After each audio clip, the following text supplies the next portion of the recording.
going on, everybody? Good evening, and welcome to another episode of SG Sports. I'm Smooth. I'm here with my guy Guru. Guru, what's up, man? What's going on? What's going on, everybody? Another week. Crazy NFL wild card action. It's gonna be a great episode. Let's get into it. Yeah, man, this is my favorite time of the year, if I'm being honest, from a sports perspective. Because you got NBA going on in the background, but now, like games for football, every game means something, but now they really mean something, and you get to see that in today's era of football, no lead is safe. We're gonna go ahead and start off the show talking about the comeback from I don't even know where, but Trevor Lawrence rebounding after one of the worst first half performances I've ever seen from a quarterback debuting quarterback period in the playoff game, rebounding after throwing 4 interceptions. The Jags had 5 overall turnovers in the first half. They're down 27-7 at halftime, come back and beat the Chargers 31-30 on a game-winning field goal. Uh there's so many different angles we can attack this. I'll let you go ahead Yeah. and start, but there's another angle that I want to touch on, and like what it means going forward as far as like how we look at the quarterbacks from a ranking perspective. So, but So, first, let me hear your thoughts. what do you want me to speak on? You want me to speak on like the debacle, like the falling apart of the Chargers, or are we praising T Law? Like, because It's your it, choice. You go ahead and skin the cat how you want.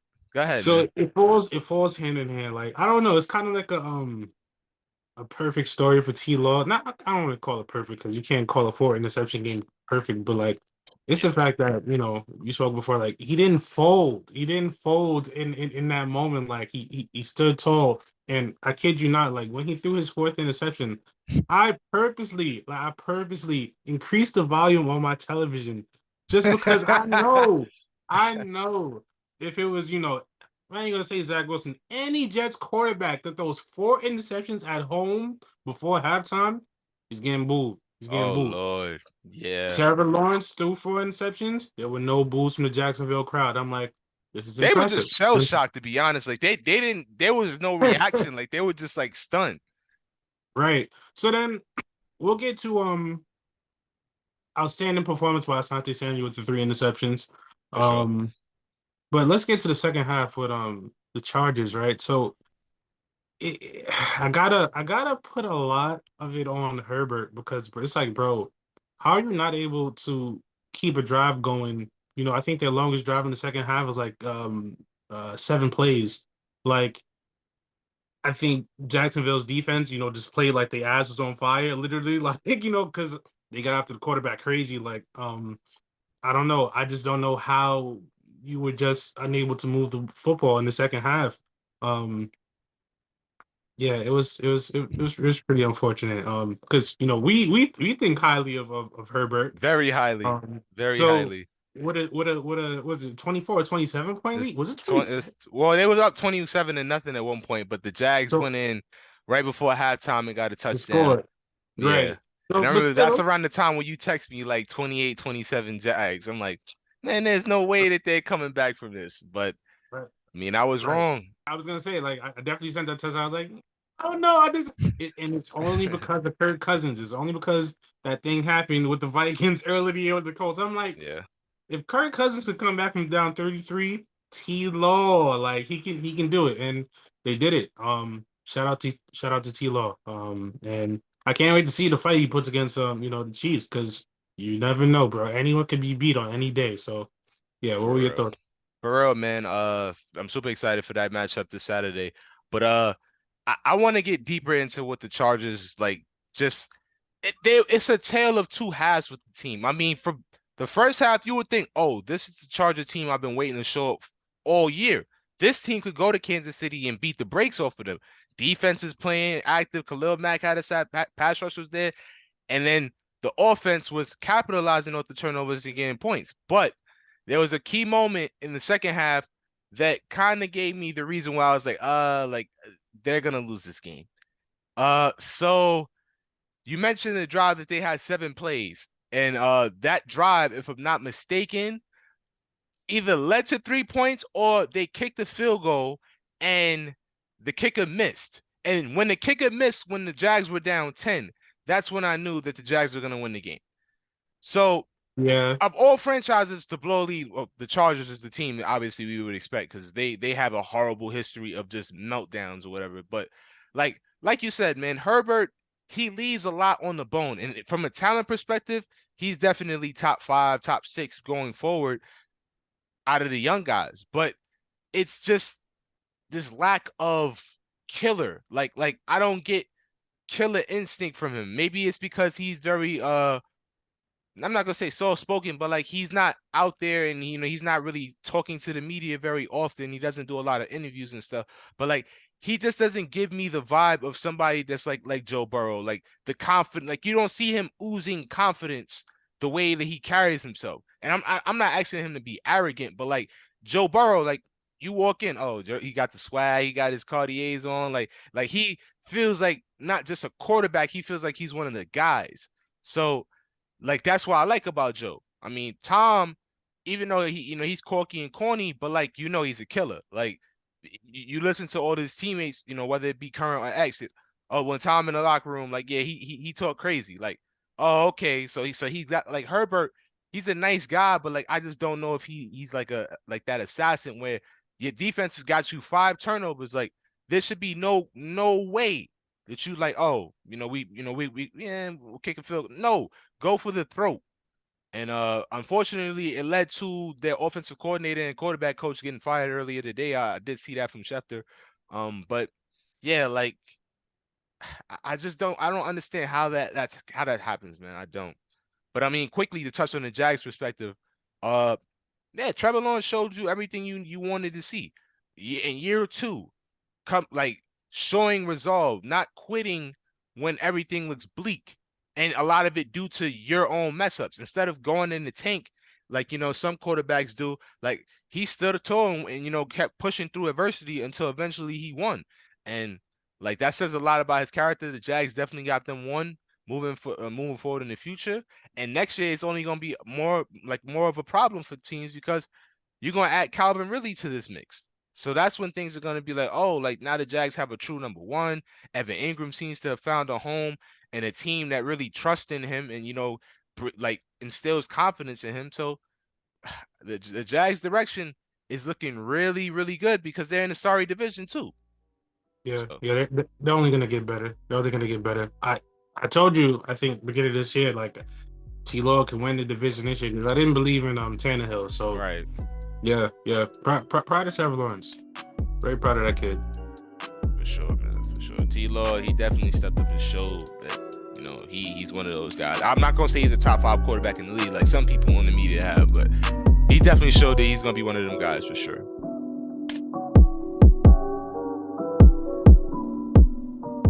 All right, so man, moving forward, my boys in blue pulling off the upset that I feel like everybody kind of expected, but still happy to see it come to fruition, man. Daniel Jones started the game, put everything on the line. 301 yards passing, efficient as far as a completion standpoint. 3 touchdowns, and he ran the ball tough. He ran the ball tough. Yeah. So I believe he had 73 yards rushing, somewhere in that range. I'm in the 70s, yeah. Yeah, he's definitely in the 70s, man. But I mean, he converted on crucial downs, and like that's all that I've been honestly asking for when it came to that kid, man. But yeah, I was definitely proud. The defense got stops when we needed them most. Thanks, shout out Kirk Cousins for throwing the ball 3 yards, on 4th and 8. Love that. Absolutely loved it. Yeah. But yeah, what were your thoughts about the game, man? So, I mean, as you know, I was texting you during the game, right? Because we had previous conversations about, Right. Daniel Jones in the contract situation. So I'm watching the game and I'm watching how well he's playing. I'm like, that number is clear. I think we started at 25, Yeah, we started million, 25, yeah. and it kept Jumped up going to up 27. Yeah. And I said, play of victory. That's 30 M's 30 minimum. M's. So, 30 M's. minimum. So I mean, definitely the most efficient game of Daniel Jones' career. He looked super comfortable, unfazed at all. Dayball has him playing amazing. We all knew what the Vikings were. That's Yeah. how good the Vikings were. And if you had any doubt if the Giants are a real football team, I mean, yeah, real football teams beat the fraud ones, right? So, not putting any lofty expectations because you guys are blowing expectations out the water already with the seats. And you guys got is it Philly Philly. next week? We play Philly on Saturday. Yep. So I mean, same as the Jaguars. Like any team can be beat on any day. So I definitely give you a chance, to win that game. But yeah, back to the previous one. Daniel Jones played amazing. Saquon showed up. So like that, the offense was like really clicking on all cylinders. Your offensive line is really finally coming to It started, fruition with yeah. the left and right Hmm. side. So it's really, and y'all don't really have any like y'all don't have any names as far as like skill No, position. no. So I think that's honestly what's been most impressive to me. Isaiah Hodgins, who has been a godsend. Shout out Buffalo for letting him come off the practice squad. He's yeah. clearly been our number one receiver. Darius Slayton had a key drop in the fourth quarter, but he played well. But yeah, we that's all we're really missing to like take that next step. I feel like is just a guy. And oh, I didn't tell you this on text, but there's a reason why. Um, with what's going on in the Giants this year, oh, Odell signing with the Giants this offseason. Like I think this is exactly what he needed to see. Okay, Daniel Jones is a Ah, capable quarterback. The offensive line is getting better. I'm back with my boy. If we're gonna resign Saquon or franchise tag him, one or the other, uh, yeah, I'm going back. Like okay. that's gonna And happen. and That's and gonna for some happen. years too. Like it's not gonna be no 1 year. It's gonna be like, Oh nice little he two, could go three. ahead and come back and yeah, make this home. Yeah, we could Uh, finish the career out here. So yeah, that's just an observation I took from afar. I'm like, oh, the Giants are actually competent now, and it all goes to coaching, man. Like Dave Gettleman, I disliked the way he carried himself and some of the other things he did over his tenure as GM of the Giants. But if I'm being truthfully honest, he drafted some good players. I mean, it took a while for Daniel to figure it out, a large part due to coaching. Saquon Barkley is, one of the best running backs in the league. mhm. Dexter Lawrence is one of the best defensive tackles in the league.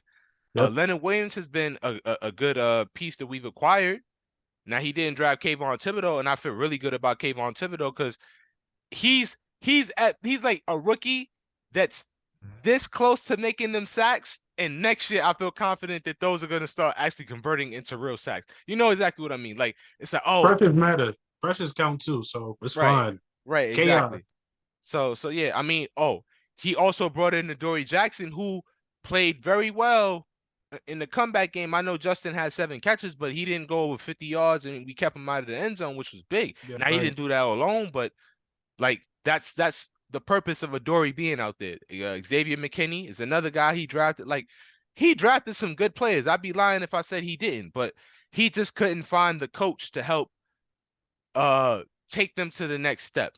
And I Yeah. I feel like our new GM definitely has the vision, and we're kind of doing what Buffalo did with Josh Allen. And Josh, for first 2 years, wild pony, just out there, just balling, doing wild, crazy stuff. They said, all right, we gonna settle him down. Dayball, offensive coordinator. Let's go ahead and get him Stephon Diggs. Boom. You do that, what happened? Josh Allen ascends to one of the best quarterbacks in the league. Right now, Daniel Jones, he's starting to take them leaps of not turning the ball over and being extremely productive from an offensive standpoint. Now, all we need is the offseason to bring in that guy to take him over the top. I'm not saying Odell is the final piece, but I think he's one of. If we could add Odell and another receiver, we'd be fine. Because I'm pretty sure they don't want to keep Golladay. Like, let's be real, that contract isn't going to be. Yeah, even though he did have a great block, I do have to credit him for that. Like on a Saquon play, but like we're not paying you $18 million to block. Like, come The on, man. block facts. I was about to say that. So So yeah. yeah, That Odell observation, pretty cool. Pretty cool. That's definitely something to watch. I wasn't thinking of that. So yeah, nice. That'd be cool. That'd be cool for sure. yep. So I was like, yeah, that's a pretty good idea. But let's go ahead and transition to the next topic. I know this one is a pretty interesting for you, interesting one for you. Because you're I say a pretty good fan of this individual. Lamar Jackson. So the Ravens put up, I must admit, they put up a hell of a fight going up against the Cincinnati Bengals, but they lost. Tyler Huntley did his best Lamar Jackson impression, but wasn't good enough. They came up just short, losing 27 or 24 to 17. Uh, the conversation now has shifted to Lamar posting on social media about like feeling unappreciated and how the Ravens, need to take care of him for him to feel like he has to go out there and put himself on the line for them, which I don't blame him for. But how do you see this contract situation resolving? So, like, to all like Ravens fans out there, I mean, I can't talk to the fans because fans can't do nothing but like, you know, to the Ravens, Baltimore Ravens front office, like, do teams understand like how hard it is to find a act like I think They you don't. know how hard it is to find a quarterback, right? They don't. Talking to you from a Jet fans perspective, right? When you have a talent like Lamar Jackson at the quarterback position, you don't let it walk out the door. You just don't. You pay it. You pay it. This is what you need to do. You pay Lamar Jackson. You meet his demands. Why? Why do you pay Lamar Jackson? He didn't play this year. Blah, blah, blah. I'm I don't know the severity of Lamar's injury, but I'm very, very confident if he was paid, he would have played or try to put a brace, he would have tried to give it a shot. Without that guarantee of funds, if you're compromised, why would you put yourself out there to further compromise yourself? Just think smart, right? Like Lamar Right. was not even supposed to play. People saying he shouldn't play the season. He played the season. He got hurt. He's not putting himself back in harm's way. I don't understand. What's hard to understand. So now it's the off season. Now it's like, oh, do we pay Lamar? Why is this a question? Why is it a question? Why wouldn't you play So, Lamar Jackson? so I know why it's a question. Honestly, like just strictly from a GM perspective, this isn't how I see the situation. Lamar's been hurt the last 2 years of the Ravens season. The way like it's kind of dissolved. He got hurt. They missed the playoffs last year. He got hurt again this year. They scraped in or whatever. Um, his style of play is the question. How does it age, and how long do we commit to it? And then when you get to the commitment part, you have to think of the guarantee money that you're gonna allocate to the individual. Lamar is asking for more guaranteed money than Kyler, Russell, which I feel like he deservedly deserves because he's won an MVP and he is basically the Ravens offense. Let's be real.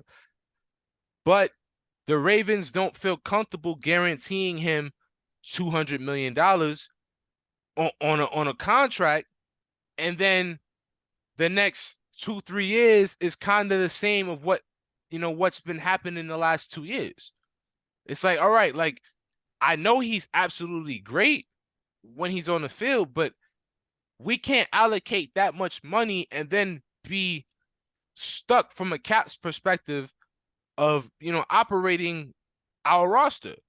Like, and as Well, harsh as it is, like when you think of from just a business perspective, I get why there's a level of hesitation. Now, I would pay Lamar, but I would have did it before Kyler, before Russell gets traded and gets a new because you like the longer you wait and stay on the quarterback carousel of the not higher the paying number your gets, guy, exactly the higher the number is going to climb. Like right? the Chargers this offseason, I think because this is Herbert's third year that just finished, he's eligible for them to extend him. I would extend him. Joe Burrow, same thing. I would like get out in front of it, especially if you really believe this is your guy, so that you avoid, oh, here we are, fourth year, fifth year. He's on his option the last year. That in itself, he's already thinking, then my team don't really believe in me. And then it makes things more complicated. Like the Giants are kind of going with that with Daniel Jones. Now we didn't even pick up his fifth year option. I hear what you're saying, but like I feel like as a franchise, you cannot fear the inevitable. These are football players running in high speed, collisions, right? He's gonna get hurt.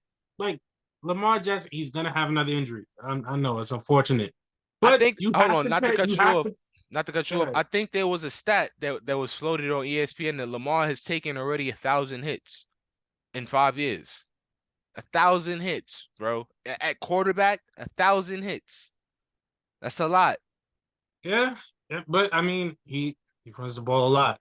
He doesn't shy from contact. Like he That doesn't shy that from that has to contact. change. That has to change moving forward. If I'm gonna guarantee you that like you cannot be trying to take on linebackers and DBs in the first quarter, first drive of the game. No. Now, if it's the game's on the line, and then I'm a little bit okay with it. But like this, I'm gonna just play from start to finish like a running back and a quarterback at the same time. Like we gotta transition out of that. I hear what you're saying. Um, just realistic expectation. This is for if Baltimore pays Lamar. This is for if Lamar leaves and goes somewhere else. Just understand you get what you pay for. You're gonna get what you pay for. You're gonna get a very, very. You're gonna get a one-on-one talent at the quarterback position. For sure. Um, but coming into the season, coming into every week, you don't know if the quarterback's gonna leave healthy that week. Why? Because he puts his body at risk every week. I mean, it's a gamble. You got to be comfortable. You got to be comfortable with that risk. Because especially if you talk about from a trade aspect, we're talking about giving up picks and all different types of compensation. Let alone the contract you have to pay him. So I Right. mean, it's just right now. Of course, Baltimore is a little bit uncomfortable with it.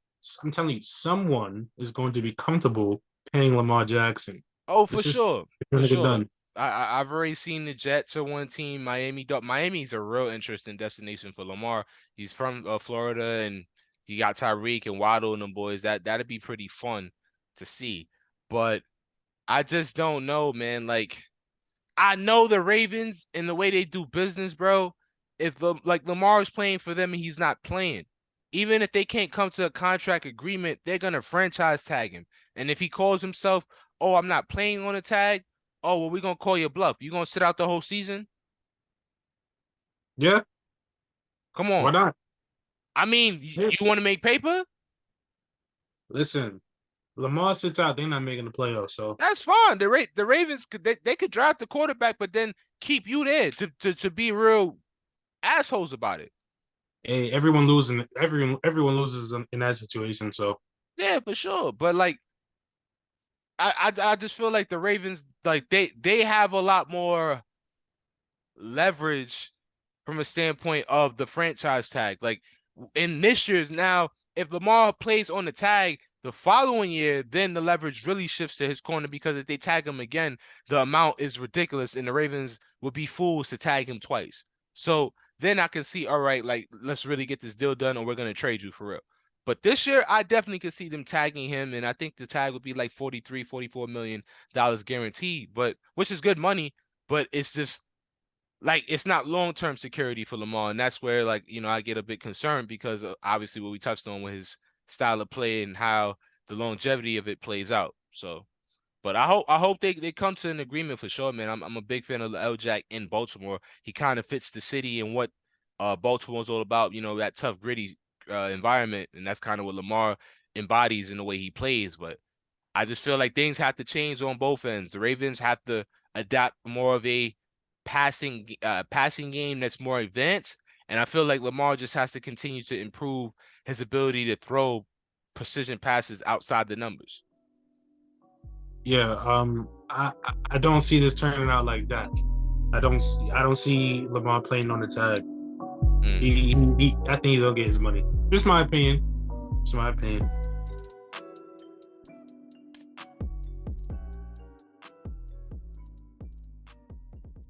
All right, so moving forward, we got Cincinnati and Buffalo this weekend. The matchup that we would have got had we not had the situation with Damar Hamlin. You know, Yeah. he's first off, I'm happy that he's doing a lot better. He is still on oxygen, but he's not in critical condition anymore. He's at home. He's watching the game this past Sunday. Uh, that for me, if I was a Buffalo fan, what I would feel very uncomfortable with because I'm not in the whole like you got to blow everybody out, but that game should not have been that close considering Miami was on the third string quarterback. And a lot of it was due to Josh Allen being careless with the football. And that has been a problem for him this year Uh, if you include fumbles and interception, he leads the league this season, and that's just something that in playoff football, like that gets capitalized on a lot. And I feel like if I'm a Buffalo fan, like I need Josh to tighten up because your defense Yeah, isn't great enough to overcome you having 3 turnovers against Cincinnati. It's just not. Let's just be real. right. From Cincinnati's perspective, I'm a little bit concerned. I did pick them to win it all, but it feels like every week they're losing their offensive lineman, man. Like, Yeah. and that's starting to concern me because we know like a quarterback is only as good as his protection, man. So, uh, who do you think has the edge going forward and into this matchup this weekend?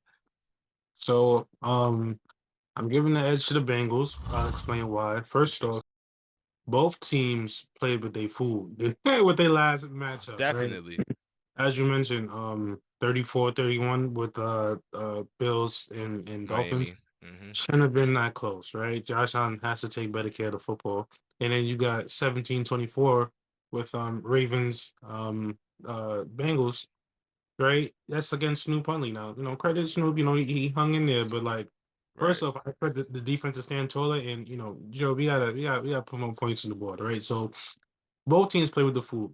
Why am I giving the Bengals the advantage? One, I believe in Joe Burrow. That's one. I feel like to this point, in both their careers, I have Joe Burrow be the better, big quarterback, right? I feel like he's not scared at the moment. So, um, away game, I feel like Joe Burrow has a capability. That team has a capability. They have the DNA of being counted out and getting it done. So that's one. Getting more in tune with the game. Joe Burrow's more efficient than Josh Allen, and the Bengals have a better run game. They have a run game, period, right? Right. Josh Right. Allen is still like, whether, Buffalo wants to admit it or not, he's still playing Superman. He's still like, how long is it going to last? Like, he is the run game, he's the pass game. James Cook and, Singletary, here and there, but it's never been a ground and pound. Yeah. Mixon, they can turn the ball and hand the ball to Mixon about, 2 or 3 times in a row and, get consistent yards. So, and they got Piron that's good as well. So that, I think now like you mentioned, the loss of the Jonah Williams, the tackle, Left tackle. Yep. that's gonna be tough. Because I mean, I know they don't have Vaughn anymore, but they still got some pass rushers in Buffalo. So Right. I'm pretty sure um Leslie Frazier's gonna call up some blitzes to apply pressure on Joe to, make him get the ball out quick, which Joe is, good at, but at the same time, he's gonna get hit sometimes because the blitzes are gonna confuse the offensive linemen, depending on where they're coming from and which way to slide. So I think that definitely is something that I'll be watching this weekend to see how the Bengals offensive line, excuse me, holds up against the Bills defense. yeah. Also, I want to see how much of a lid Tre'Davious White can keep on Chase because he played really good in the pre. No, it's not. It's, It's it's not. that's not Joe. Joe's gonna throw him the ball. Like this isn't Skylar Like Joe's gonna give Jamar chances, bro. And that's what I like about Joe. He's not afraid to, oh, my guy's going up against an elite corner. Like I can't look that way. No, he's gonna have to make plays over there because my guy can make plays. So I know Yeah, Jamar's still gonna get his targets. T's gonna get his targets. Tyler's gonna get his targets. Cincinnati couldn't run the ball last weekend against Baltimore, but I feel confident that they'll be able to get it going against Buffalo this weekend too. yeah, yeah. Give me the Bengals for sure.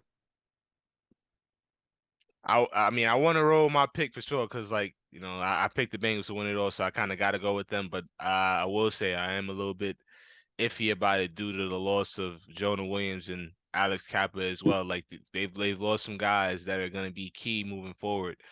But my confidence in Joe hasn't wavered. I can tell you that for sure. Yeah, as I said, I felt like they got to get chances. Just I feel like their road was too hard. Like playing Ravens divisional game, Buffalo, and then if they win, they got to go to Kansas City. I think it's just our team might just run out of gas. I Now we gotta make sure Kansas City handle business. But yeah, yeah, I yeah, was gonna say, I feel like sometimes that's a good thing if you get tested though. Like you don't want your your ride through to be like a cakewalk. It's kind of like a team that has the Packers for the last couple years. Like they have a division that they kind of breeze through. The schedule's not that hard. And then when they get against real competition, like teams that have been, battling in adverse situations, they don't have any callous to be able to overcome adversity in the game. So I feel like that could be, sometimes a good thing. Now, in the playoffs, it's a bit tough because it's game after game after game. It's no break in between. But Yeah. yeah, I think if any team could do it, it's the Bengals for sure, man. I hope the injury loss is not much of an impact. I need to see top tier Joe Burrow. Absolutely, absolutely, man. But we're gonna transition to the last topic on the way out, man. So Cowboys, they got right on Tampa and beat the brakes off them 31-14. Uh, As we're he not should really have. we're not really gonna talk much about the Cowboys. I mean, everybody and their mothers has been calling Dak the savior and he's Jesus Christ 2.0. But Y'all hearing that thing? I want to talk about this from a Brady perspective real quick as we, head on our way out. Is this finally the end of this story, bro? Like, because for me personally, I don't want to see Brady bouncing around from team to team chasing championships. Like, that's not what I envision somebody like him to finish his career doing. Like, you've won seven, you proved your point that you could win a ring without Belichick. You going to the Raiders is not gonna change, or the Dolphins or wherever else, like, might be recruiting him. Like that's not gonna change how people view you. You're the GOAT quarterback. Like I just wish he could take a step back and say, you know what, I've done enough. But what do you think? So you know how I feel about it. Every football season's a great football season if Tom Brady didn't hoist a trophy. Um, so mission accomplished for me. But on a serious note, what will Tom do? I don't know. I feel like one, he's embarrassed by what he put out this season for sure. It wasn't a good season by any measure. A little issue with coaching and Todd Bowles and Bruce Arians. So it's always been despite them winning a Super Bowl, it's always been a little bit of issues in Tampa Bay. He had the little false rumor of him retiring last season. So I mean, it's annoying. The stories dragging. Do I think Tom will retire? I don't know. Like the timeline that I've been sending on Tom Brady has not been accurate. Um, Nobody's has been accurate. right. So like as a competitor, I feel like he still thinks that he can, wake up and do it. Maybe he doesn't want to go through training camp, again, but like I feel like, because he has this whole thing. Maybe he might come back again preseason week 2 or whatever he may do. Mm, If he finds a team that's okay with that. I mean, sure, maybe one last year of redemption, and then yeah, if it looked anything like this year, he's gonna have to call it, right? But my thing is, right, how can you convince me after this last season, right? Tom Brady goes to a new team. Like for what? Like you're gonna try to convince that fan base that you're competing for a Super Bowl just because you got Tom Brady? yeah, Bullshit. that's Like that's that's what bullshit. I was just getting ready to say. Like, it's like, what fan base can you really say after watching him this year, and just this year alone, say, oh yeah, if we add that to our Tom Brady. team, we're Yeah. like that at least is looking for a quarterback. Like it'd be one thing if it's like, oh, you put him on, a championship team like Buffalo or something like that, but they have their guy already. And then whatever team is getting him, like how long are you getting him for? You getting him for a year? You getting him for two years? Like it's like, is it really worth it? You can say, oh, go to the Raiders. Oh, you're gonna have to go through Mahomes, Herbert, maybe a rebounding Russell Wilson, and you're gonna easily have the worst defense in the division. Maybe yours and the Chiefs. Now, yeah, you'll go in and put up a whole bunch of numbers with Devontae Waller if he stays in Hunter Renfro, but like I just don't see the point, man. I just don't. And then he's in a weird spot also because you mentioned it. He retired, comes back, has a bad year. He's embarrassed. So now his pride is going to tell him, "Oh, I can't go out like that." But what if he just keeps saying that to himself, and every year his performance continues to decline?